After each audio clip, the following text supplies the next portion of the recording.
Ottawa police are saying protesters have been arrested and in some cases pepper sprayed because they've been, quote, harassed and assaulted. Ottawa police have said that one occupier threw a bike at... I was right there. Never saw a bike in front. I was standing right there. I was 10 feet away when that woman got trampled by the horse. And where's the body cam evidence? Yeah, there isn't. Okay, and you know what I saw? You know what I saw yesterday at the War Memorial? I saw a veteran get tackled by a bunch of police and then while he was down, was beaten. And you can clearly see also in the same videos, right behind the crowd of cops, they're using their assault rifles and somebody's rifle butting somebody repeatedly on the ground. That's what you see.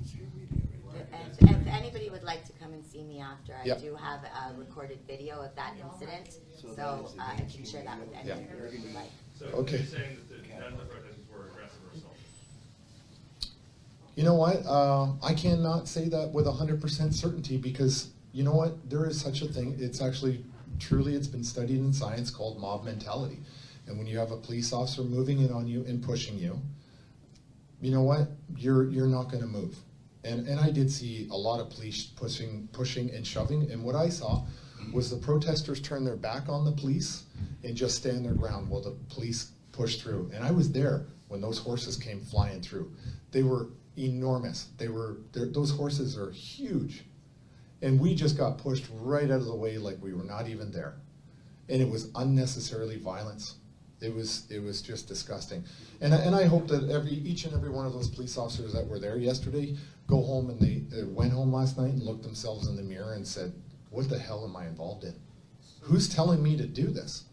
Who is controlling, for a police officer, if you took an oath to serve and protect, I don't know who in the hell you were serving or protecting. How else did you see this ending? I mean, you've seen images, I'm sure, of police breaking up protests in other cities, Toronto, Montreal. This is pretty standard police tactics for any large crowd that won't disperse. Yeah. Did you just, why are you so, to be honest, why are you so surprised that this has been the reaction, this has been the police reaction? Well, for one, the only laws that may have been broken were parking infractions. Two, a judge at the beginning of this, Judge McLean, actually ruled that we had a right to be here. We had a right to a peaceful protest. Okay, that happened 3 weeks ago. And so we remained. And the police, I worked hard with the police. We worked exceptionally hard to keep all the safety lanes open to make sure no ambulances or emergency vehicles were obstructed. And I think we were very effective of that. But at one point I asked the police asked me to confirm whether or not an intersection was clear. I walked down personally myself. What did I see? None of our trucks, a concrete barrier, heavy equipment, and 5 police officers blocking the intersection. Not us. Not us. So you know what? I have tried to have dialogue. I have had many interactions with Ottawa Police, OPP. It's frustrating. It's frustrating because we have always maintained that we're here for a peaceful protest, and that we actually had a deal with the city to consolidate our trucks up onto Wellington. We had a deal with them. And then the Emergency Act came out and the OPP said, yeah, that deal you had with the city, that's off the table. You're done. We had a deal to consolidate and help open up this city so that people from Ottawa could have less stress on them, because we said from day one, this issue is with the federal government, not the people of Ottawa. And they sabotaged it. And then they took direction. The city took direction from the federal government, which is beyond bizarre to me. There are a lot of parents of small children who are here today. There are a lot of kids who are pretty close to the lines with police, where police have been moving forward. Do you have any message to the people who've been bringing their children into downtown Ottawa today?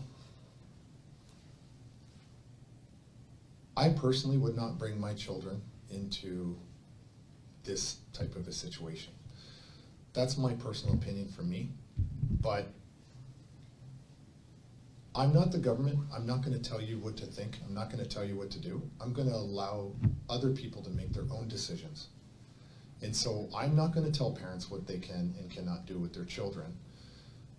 They are watching on social media, they're seeing what's going on, and they have to do their own risk analysis and hopefully avoid the areas that are right inside the red zone and the most dangerous, right? So if you see a large group of police officers, you know that's where all the danger is gonna be. So stay away from the concentrated sections where the police are. Have you won, have you lost, or is this not over yet? I wanna be very careful about the choice of words because I don't want it to be reported or misrepresented as an actual war, but I'm gonna use an analogy, okay? This is one battle in a larger war for our freedoms. This is not a white flag of surrender by any means at all. Like I said in the beginning, we are a decentralized, organic movement. There is no single leader here that can be pointed to and say, yeah, that guy's in charge of making the decisions. We're all here. I'm a volunteer. I haven't been paid by this convoy at all. I haven't been paid, I haven't had a job since September. So this is not a flag of surrender. We put out a message telling everybody, if you choose to go home, chin up, shoulders back, head held high, you've done your part. Time to regroup and then reevaluate what the next step is for us. Do you think there'll be another gathering somewhere sometime? I think anything's possible. People are tired of this. And after they've seen what they've seen today, they're not gonna be deterred. They're not gonna be intimidated or afraid. If anything, I think it's gonna have the reverse effect. I think people are gonna get more involved, more engaged. Okay, so not that I wanna talk about my own personal thing here, but Canadians should be absolutely disgusted and outraged by the fact that I have not had a warrant for my arrest, I have not been criminally charged, I haven't been convicted. But my bank accounts have been frozen, my credit cards have been canceled, and my spouse's credit score dropped 109 points yesterday. She's not here, she's not tied to me, she doesn't even have my last name.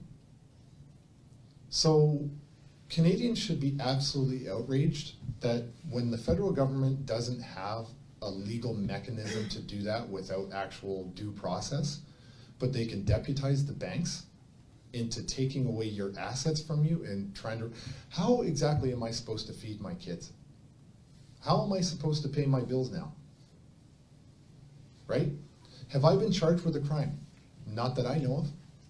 There's no warrants for my arrest that I know of. I haven't been convicted of anything, but they've targeted my spouse's credit score, canceled the credit card, canceled the bank account. Unbelievable. This is absolutely what this has always been about. You can't do it with the laws, so you subvert the law. You can't do it through negotiation or words, so you use force. We're going to take two more questions here. Yep. I just ask that you say your name and who you're with as well for these last two. Yeah, you, sir. Tom, it's Arthur here from Newsly Canada. Do you have a direct message for Canadians who are against this movement or against this protest? One, we've always been here for even the people that hate us. Two, if we don't take the stand now, the precedent will be set. And in the future, the things that the people that hate us hold near and dear to their hearts and to their lives will be taken away from them. That's a guarantee. That's an absolute guarantee.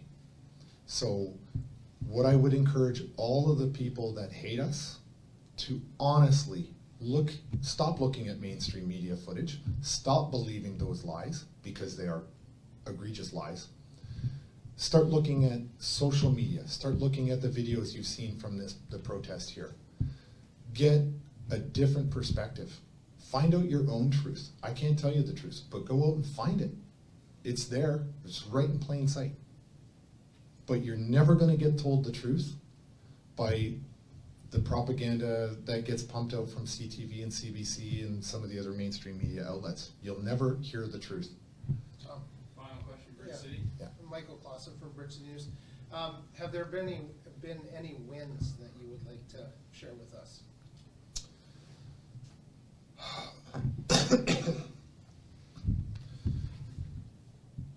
Despite the violence yesterday from the police, those streets are still filling up with Canadians on foot. There's still a lot of support. And to me, that's the biggest win that we're ever gonna have here in Ottawa.